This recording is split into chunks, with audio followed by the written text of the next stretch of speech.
അപ്പോൾ അതൊരു വീണ് എല്ല് പൊട്ടിയതായിരുന്നു. അതൊരു നമ്മുടെ ഡയഗ്നോസിസ് പ്രകാരം ക്ലോസ്ഡ് ഫ്രാക്ചർ വിത്ത് അബറേഷൻ, അതായത് എല്ല് പൊട്ടി പുറത്തേക്ക് വന്നിട്ടില്ല, ഉള്ളിൽ തന്നെയാണ്. പക്ഷെ പുറത്ത് വീണതിൻ്റെ ഒരു ചെറിയ ഒരഞ്ഞ മുറിവും ഉണ്ടായിട്ടുണ്ട്.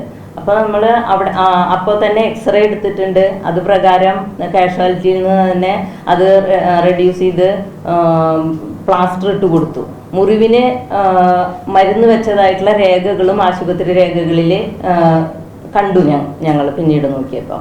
അപ്പോൾ ഇവിടെ എന്താണെന്ന് വെച്ചാൽ പ്ലാസ്റ്റർ എന്ന് പറഞ്ഞാൽ ഒരു സ്ലാബ് മാത്രമാണ് ഇട്ടിട്ടുള്ളത്, അല്ലാതെ മുഴുവനായിട്ടും പ്ലാസ്റ്റർ ഇട്ടിട്ടുണ്ടായിരുന്നില്ല. ഈ സാധാരണ ആശുപത്രിയുടെ പ്രോട്ടോകോൾ പ്രകാരം ആദ്യം വന്നാൽ ഏതൊരു ഫ്രാക്ചറും വന്നാൽ ആദ്യ ദിവസം ഇങ്ങനെ ചെയ്യും, പിറ്റേ ദിവസം നമ്മളൊരു റിവ്യൂ വെക്കും. അതും ഈ കുട്ടിക്ക് ചെയ്തിട്ടുണ്ട്. പിന്നീട് ഒരാഴ്ചക്ക് 5 ദിവസത്തിന് ശേഷമാണ് അടുത്ത റിവ്യൂ പറയാറ്. ഇവിടെ വന്നത് 24-ാം തീയതിയും 25-ാം തീയതിയും. അതിനുശേഷം ഇവര് സിവിയർ ആയിട്ടുള്ള വേദനയോടെ വരുന്നത് ചൊവ്വാഴ്ച 30-ാം തീയതിയാണ്. അപ്പം അതിൻ്റെ ഇടയിൽ ഒരു 4 ദിവസം ഈ കുട്ടി വീട്ടിലായിട്ടാണ് ഉണ്ടായത്. അപ്പോൾ ആശുപത്രിയിൽ നിന്ന് പ്രത്യേക നിർദ്ദേശം, പ്ലാസ്റ്റർ ഇടുന്ന എല്ലാവർക്കും കൊടുക്കാറുണ്ട്.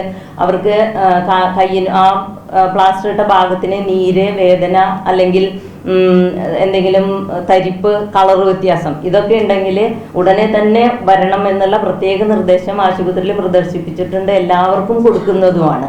അതുപോലെ കാലാണെങ്കിൽ ഇളകാതിരിക്കണം എന്നുള്ള കാര്യങ്ങൾ കൃത്യമായിട്ട് ചെയ്യാറുണ്ട്. അപ്പം ഈ 4 ദിവസം കുട്ടി വീട്ടിലാണ് ഇരുന്നിട്ടുള്ളത്. പിന്നെ ഒരു 30-ാം തീയതിയാണ് വളരെ സിക്കായിട്ട് ഭയങ്കര വേദനയുമായിട്ട് OP-യിലാണ് വരുന്നത്. അപ്പം ഈ ദിവസങ്ങളിലൊക്കെ കുട്ടിയെ കണ്ടിട്ടുള്ളത് ഓർത്തോ ഡോക്ടർമാർ, സ്പെഷ്യലിസ്റ്റുകൾ തന്നെയാണ്. അപ്പം അന്നാണ് കണ്ട് പെട്ടെന്ന് മനസ്സിലായപ്പോഴാണ് നമ്മളെ അൾട്രാസൗണ്ട് ചെയ്തു, രക്തോട്ടം നിലച്ചിരിക്കുകയാണെന്ന് മനസ്സിലായി. പിന്നീട് എമർജൻസി ആയിട്ട് കോഴിക്കോട് മെഡിക്കൽ കോളേജിലേക്ക് റെഫർ ചെയ്യാണ് ചെയ്തിട്ടുള്ളത്. അപ്പം ഇതിൽ നമ്മൾ ആശുപത്രിയിൽ ഒരു ഏകദേശം ഇത്തരം മൈനർ പ്രൊസീജിയറുകൾ 1000-1100 വരെ ഒരു മാസം ചെയ്യുന്നുണ്ട്.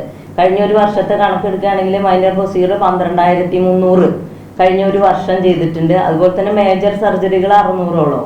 അപ്പം ഇത്രയും ഒരു ദിവസം തന്നെ ഇതിനെ കണക്കാക്കുമ്പോൾ ഒരു 30ഓളം മൈനർ പ്രൊസീജിയറുകൾ ചെയ്യുന്നുണ്ട്. അപ്പം ഇത്രയും കാലത്തിൻ്റെ ഉള്ളിൽ ഇത്തരം ഒരു കോംപ്ലിക്കേഷൻ നമുക്ക് ഒരിക്കലും ഉണ്ടായിട്ടില്ല.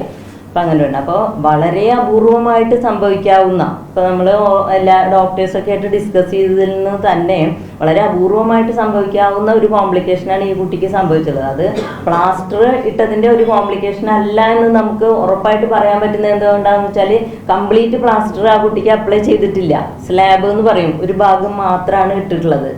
അപ്പം അതുകൊണ്ട് അതാവാനുള്ള യാതൊരു സാധ്യതയില്ല. പിന്നെ മുറിവ് വെറും ഒരു നിലത്ത് വീണാലുണ്ടാകുന്ന ഒരഞ്ഞ മുറിവാണ്, അതിന് കെയറും കൊടുത്തിട്ടുണ്ട്. പിന്നെ ഇത്രയാണ് ഇപ്പം ഇതിനെ കുറിച്ചിട്ട് നമുക്ക് എക്സ്പ്ലെയിൻ ചെയ്യാനുള്ളത്.